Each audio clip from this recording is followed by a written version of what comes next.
So welcome to all the viewers. Again you are very most welcome in our YouTube channel, and today we are going to study about the next chapter in 11th class physics, that is units and measurements. तो units and measurements की बात करेंगे हम. measurements. Fine. So before we are going to study about units and measurements, ये हमारा सबसे basic topic होता है फिजिक्स के लिए.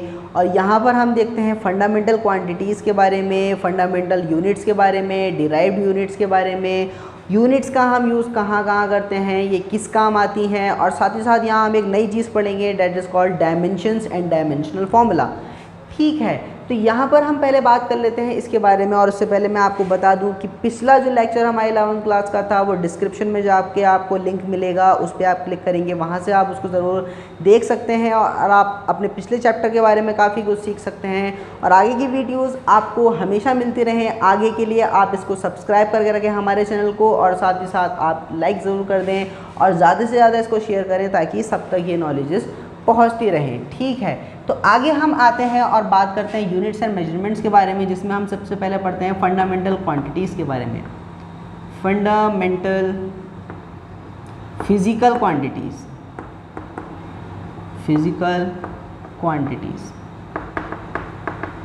What are the fundamental physical quantities. Fundamental means basic, जो बिल्कुल बेसिक होती हैं, जहाँ से हम हर चीज़ की स्टार्ट करते हैं. तो फंडामेंटल क्वांटिटीज़ के बारे में ये सबसे पहली बात तो आप ध्यान रखें, डेली लाइफ में सबसे ज़्यादा यूज़ होती हैं. जैसे आप कोई सामान खरीदने जाते हैं राशन की दुकान पर, दाल लेने गए, सब्ज़ी लेने गए, तो क्या होता है, वो सब्ज़ी वाला, राशन वाला आपको सामान तोल कर देता है, उसका वेट करके देता है, और वो कहता है कि भाई आपको हमने 2 kg प्याज दे दी, अनियन दे दी, आपको कितनी 2 kg अनियन. अब ये 2 kg क्या है, व्हाट इज़ 2 kg. आप कहीं जाके अगर कहेंगे सब्ज़ी वाले से कि भाई हमें प्याज चाहिए 2, अब वो 2 प्याज उठा के दे देगा ना, वो क्या है, उसकी कोई क्वांटिटी नहीं है, वो क्वांटिटी नंबर्स में है कि 2 प्याज. वहाँ पे भी अगर आप कहेंगे भाई 2 दे दो, अब 2 क्या दे दो, कुछ नहीं पता ना, 2 क्या दे दो. अब 2 प्याज दे दो कहोगे तो 2 प्याज देगा, 2 आलू दे दो कहोगे तो 2 पोटैटो आपको दे देगा, 2 आलू दे देगा, 2 टोमेटो दे देगा. तो जो आप कहोगे ना उसके बारे में. तो ये जो हमारी फंडामेंटल फिजिकल क्वांटिटीज़ होती हैं, ये हमें बताती हैं बेसिक के बारे में किसी भी चीज़ के. जैसे अगर हम बात कर रहे हैं, आप खरीदने गए शुगर और आपने कहा भाई 5 kg sugar, I require 5 kg sugar, तो वो आपको शुगर देगा, और वो भी कितनी, 5 kg शुगर. अब आप अगर उससे 5 kg शुगर देंगे तो वो आपको 5 कट्टे शुगर नहीं दे देगा, 5-5 किलो के 5 कट्टे, वो आपको वेट करके देगा 5 kg शुगर. तो ये kg किसको डिनोट कर रहा है, ये डिनोट कर रहा है मास को. Fundamental quantity. फंडामेंटल क्वांटिटी जिस क्वांटिटी का कोई और दूसरा बेस नहीं है, यही बेस है सब चीज़ का. तो ये मास क्या हो गई, फंडामेंटल क्वांटिटीज़. तो सबसे पहले ध्यान रखें, मास क्या है आपकी, फंडामेंटल क्वांटिटी है. फंडामेंटल क्वांटिटी हर चीज़ का बेस, जहाँ से और चीज़ें तो डिराइव हो सकती हैं. मास से आपका वॉल्यूम डिराइव नहीं, आपका डेंसिटी ड्राइव हो सकती है, मास ड्राइव नहीं हो सकता, आपका डेंसिटी डिराइव हो सकती है, और साथ ही साथ यहाँ पर आप किसी चीज़ का वेट डिराइव कर सकते हैं मास के थ्रू. तो ये मास क्या हो गया, आपकी फंडामेंटल क्वांटिटी हो गई. इसी तरीके से लेंथ फंडामेंटल क्वांटिटी हो गई. आपका टाइम फंडामेंटल क्वांटिटी हो गई. इलेक्ट्रिक करंट फंडामेंटल क्वांटिटी हो गई. इंटेंसिटी ऑफ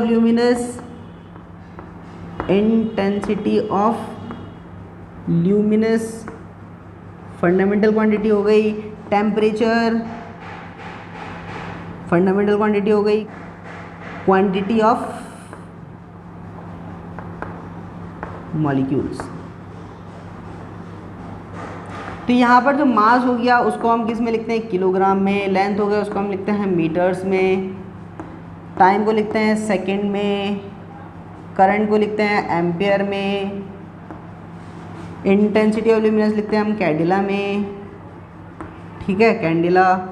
और ये टेम्परेचर हो गया हमारा केल्विन में, और ये हमारा क्वांटिटी ऑफ मॉलिक्यूल्स हो गया मोल्स में.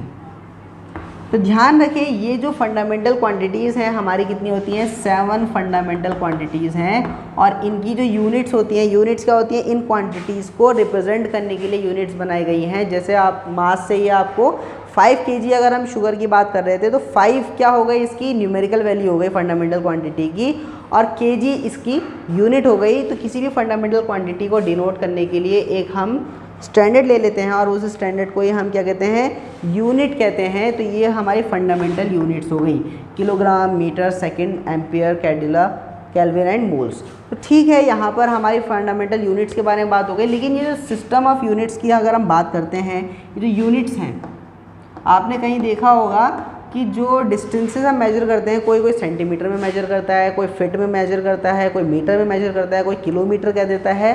तो यहाँ पर क्या होता है ना, यूनिट्स के लिए जो हम कुछ एक मानक मान लेते हैं, कुछ सिस्टम हम बना देते हैं, वो सिस्टम्स क्या कहलाते हैं, हमारे सिस्टम ऑफ यूनिट्स कहलाते हैं। जिसमें हमारा पहला सिस्टम आता है CGS सिस्टम। CGS जहाँ पे C क्या है हमारा सेंटीमीटर, G हो गया हमारा ग्राम, और S हो गया हमारा सेकंड। यानी कि ये ऐसा सिस्टम ऑफ यूनिट होता है जहाँ पर लेंथ हमारी सेंटीमीटर में मेजर करी जाती है, मास हमारा ग्राम में मेजर करा जाता है, और टाइम हमारा सेकंड में मेजर करा जाता है। सेकंड हो गया हमारा MKS सिस्टम। MKS सिस्टम में लेंथ हमारी मीटर में मेजर करी जाती है, वे मास हमारा किलोग्राम में मेजर करा जाता है, और टाइम हमारा सेकंड में मेजर करा जाता है। और थर्ड हमारी होती है यूनिट की जो सिस्टम है, वो होता है हमारा FPS सिस्टम। दैट इज़ जो हमारा लेंथ है वो हमारी फिट में होगी, वेट हमारा पाउंड में होगा, मास, और टाइम हमारा सेकंड में होगा। तो यहाँ पर बात ध्यान रखें, 3 तरीके के हमारे सिस्टम ऑफ यूनिट्स होते हैं जो हमारे क्वांटिटीज़ के यूनिट्स के बारे में बताते हैं। और इसके बाद हम देखें यूनिट्स के बारे में बताते हैं। तो इसके बाद अगर हम देखें, इन सबको जोड़कर एक स्टैंडर्ड बना लेते हैं। वो स्टैंडर्ड क्या है, जो इंटरनेशनल सिस्टम पे काम करेगा। और वो इंटरनेशनल सिस्टम के लिए हमने यूनिट्स का सिस्टम बना दिया कि अगर हम कहीं भी जाएंगे तो हम यूनिट्स को उन ही चीज़ों में डिनोट करेंगे। जैसे हमारा हो गया डिस्टेंस हम मेजर करेंगे मीटर में, और मास हम मेजर करेंगे किलोग्राम में, और टाइम हम मेजर करेंगे सेकंड में। ठीक है, इसी तरीके से हम टेम्परेचर मेजर करेंगे केल्विन में, और हम ल्यूमिनस इंटेंसिटी को मेजर करेंगे कैडिला में। ठीक है, तो ये जो हमारा सिस्टम बना दिया गया है इंटरनेशनल लेवल पर, इसको हम कहते हैं international system of unit. International system of units, जिसको हम शॉर्ट में क्या कहते हैं, SI सिस्टम ऑफ यूनिट। तो SI सिस्टम ऑफ यूनिट क्या दिखा रहा है, हमारा जो इंटरनेशनल लेवल पर हम यूनिट्स का यूज़ करेंगे वो इंटरनेशनल सिस्टम ऑफ यूनिट्स को दिखाएगा।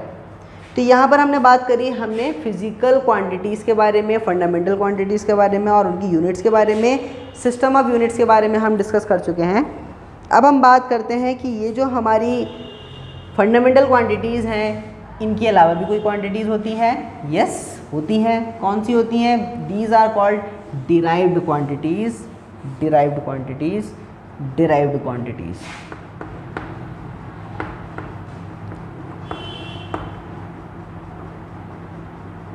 अभी डिराइव्ड क्वांटिटीज़ क्या हैं? ये डिराइव्ड क्वांटिटीज़ वो होती हैं जो फंडामेंटल क्वांटिटीज़ से ही मिलकर बनती हैं। जैसे हमने कह दिया एरिया। एरिया क्या होता है? Length into length. जैसे स्क्वायर का एरिया क्या होता है? Side into side. रेक्टेंगल का एरिया क्या होता है? Length into breadth. तो एक लेंथ को दूसरी लेंथ से मल्टीप्लाई कर देंगे तो हमारा एरिया बन जाएगा। अब क्योंकि लेंथ की यूनिट क्या होती है? मीटर, तो मीटर इंटू मीटर, तो इसकी यूनिट क्या बन जाएगी? मीटर का स्क्वायर, स्क्वायर मीटर। तो ये हो गए हमारी डिराइव्ड क्वांटिटी, और इसकी यूनिट क्या कहलाएगी? डिराइव्ड यूनिट कहलाएगी। तो ये हमारी फंडामेंटल क्वांटिटी से ही बनती है। जैसे अगर हम बात करते हैं डेंसिटी की, डेंसिटी क्या होती है? Mass upon volume. मास किस में हो गया? केजी में। वॉल्यूम कितना हो गया? Length into length into length. तो यानी कि कितना हो गया? केजी। और metre into metre into metre यानी मीटर का क्यूब। तो इसलिए हमारी जो डेंसिटी होती है वो किस में आती है? केजी पर मीटर क्यूब। ठीक है, तो यहाँ पर हम देख रहे हैं कि ये जो है हमारी डिराइव्ड यूनिट्स हैं, डिराइव्ड क्वांटिटीज़, और इनकी यूनिट डिराइव यूनिट कहलाएंगी। इसी तरीके से अगर हम वेलोसिटी की बात करें तो वेलोसिटी क्या होता है? Displacement upon time. तो डिस्प्लेसमेंट अपॉन टाइम, डिस्प्लेसमेंट हो गया हमारा मीटर में, टाइम हो गया हमारा सेकंड में। तो ये हो गया मीटर पर सेकंड।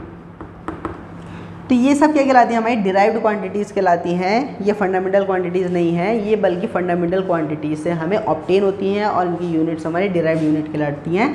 तो इस तरीके से ध्यान रखें, दो तरीके की हमारी फंडामेंटल क्वांटिटीज़ हो गई, एक हमारी हो गई दो तरीके की हमारी फिजिकल क्वांटिटीज़ हो गई, एक हो गई हमारी फंडामेंटल क्वांटिटी और एक हो गई हमारी डिराइव्ड क्वांटिटीज़। ठीक है, तो यहाँ पर किसी भी क्वांटिटी को डिनोट करने के लिए ध्यान रखें, to express any physical quantity,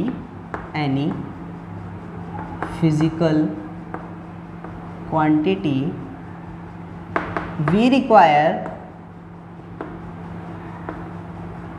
two things, दो चीज़ों की ज़रूरत होती है। अब वो दो चीज़ें क्या हैं? पहली चीज़ हो गई उसकी न्यूमेरिकल वैल्यू और दूसरी चीज़ हो गई उसकी यूनिट। जैसे मैंने बात करी थी 5 kg शुगर की, तो शुगर है, ठीक है, क्या है? शुगर है। अगर हम इसकी फिजिकल क्वांटिटी के बारे में बात करें कि ये कितना है, शुगर कितना है, तो हम क्या कहेंगे? केजी है? नहीं। क्या हम कहेंगे 5 है? नहीं। यहाँ पे दोनों चीज़ की ज़रूरत पड़ रही है, उसको हम कह रहे हैं इट इज़ 5 किलोग्राम। 5 हो गई आपकी न्यूमेरिकल वैल्यू और केजी हो गई आपकी यूनिट। तो इसको हम कैसे दिखाते हैं? न्यूमेरिकल वैल्यू को हम स्मॉल n से डिनोट करते हैं, और इसको हम स्मॉल u से डिनोट करते हैं। तो any physical quantity can be expressed as n into u. कोई भी फिजिकल क्वांटिटी किसमें एक्सप्रेस की जाती है? n into you. और देखिए इन दोनों का जो प्रोडक्ट होता है ना, वो हमेशा कांस्टेंट रहता है। n into you is always constant. Constant का मतलब समझ रहे हैं ना? कांस्टेंट का मतलब समझ रहे हैं? इन दोनों को मल्टीप्लाई करके हमेशा एक ही चीज़ आएगी, जैसे हम मान लेते हैं कि हमने न्यूमेरिकल वैल्यू हो गई और एक हमारी यूनिट हो गई। अब जैसे हम बात करते हैं मास की जो यूनिट होती है वो एक हमारी किलोग्राम भी होती है और एक हमारी ग्राम भी होती है। अगर हम किलोग्राम और ग्राम की बात करेंगे, जैसे मैंने कह दिया शुगर इज़ 5 kg शुगर, तो अगर 5 किलोग्राम शुगर की बात कर रहे हैं, अगर मैं इसकी यूनिट को बदल कर ग्राम कर दूं, यानी कि किलोग्राम बड़ी यूनिट होती है ना, ग्राम छोटी यूनिट होती है। किलोग्राम बड़ी यूनिट है, आपने देखा होगा 1 किलो का बाट कितना बड़ा होता है? इतना बड़ा होता है। और 1 ग्राम का बाट कितना होता है? 1 ग्राम का बाट इतना छोटा होता है।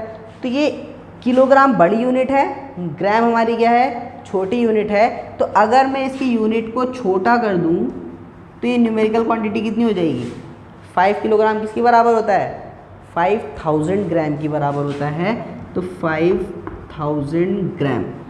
तो देखो यहाँ पर अगर ये यूनिट हमारी छोटी हो जा रही है तो जो हमारी न्यूमेरिकल वैल्यू थी वो ऑब्वियसली बड़ी हो जाएगी। जैसे हम बात करते हैं 1000 ग्राम की, तो 1000 ग्राम को अगर ग्राम हम इसकी यूनिट को अगर हम बड़ा करना चाहें, किलोग्राम करना चाहें, तो ये हो जाएगा 1 किलोग्राम। तो यूनिट बढ़ गई लेकिन न्यूमेरिकल वैल्यू कम हो गई, या यूनिट कम हो गई लेकिन न्यूमेरिकल वैल्यू बढ़ गई। तो इसका मतलब इन दोनों का प्रोडक्ट हमेशा कांस्टेंट रहता है, जिसको हम क्या कहते हैं? N1 into U1 equals to N2 into U2। ध्यान रखें, N1 into U1 equals to N2 into U2 का मतलब ये हो गया कि न्यूमेरिकल वैल्यू और जो हमारी यूनिट है, इन दोनों का प्रोडक्ट हमेशा सेम रहेगा। अगर किसी का यूनिट छोटी हो जा रही है तो उसकी न्यूमेरिकल वैल्यू बड़ी हो जाएगी, अगर न्यूमेरिकल वैल्यू छोटी हो रही है तो यूनिट हमारी बड़ी हो जाएगी। जैसे हम यहाँ पे कह रहे थे कि 5 kg में अगर kg को हम छोटा करें, ग्राम में बदल देते हैं, तो 5 अपने आप कन्वर्ट होकर 5000 हो जाएगा। 5 kg इक्वल्स टू 5000 ग्राम।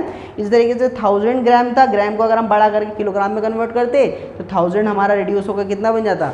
1 बन जाता। तो ध्यान रखें, इन दोनों का प्रोडक्ट हमेशा क्या रहता है? कांस्टेंट रहता है। तो जहाँ पर ये बड़ा होगा ये छोटा होगा, तो दूसरे में अगर इसको कन्वर्ट करके इसको बड़ा करेंगे तो ये क्या हो जाएगा? यूनिट बड़ी होकर हमारी न्यूमेरिकल वैल्यू छोटी हो जाएगी। तो ध्यान रखने वाली चीज़ है कि इन दोनों का प्रोडक्ट हमेशा कांस्टेंट रहता है। सो डियर स्टूडेंट्स, यहाँ पर हमने फिजिकल क्वांटिटीज़ के बारे में पढ़ा, डिराइव्ड क्वांटिटीज़ के बारे में पढ़ा और साथ ही साथ हमने पढ़ा इनकी न्यूमेरिकल वैल्यूज़ और साथ ही साथ हमने पढ़ा इनकी यूनिट्स के बारे में और हमने बताया कि इसको डिराइव करने के लिए न्यूमेरिकल वैल्यू और इसकी यूनिट की ज़रूरत होती है, दोनों का प्रोडक्ट हमेशा कांस्टेंट रहता है। तो आगे की वीडियोस आपको मिलती रहें ताकि आप इसको सब्सक्राइब कर दें और बाकी के जो आगे के टॉपिक्स हैं वो हम अगले लेक्चर में डिस्कस करेंगे। तो स्टे ट्यून, सब्सक्राइब करें, बेल आइकन दबा दें और साथ ही साथ हम वीडियो को आप लाइक भी कर दें। तो तब तक के लिए स्टडी करते रहें, नोट्स बनाते रहें, आगे की प्रिपरेशन करते रहें। Thank you.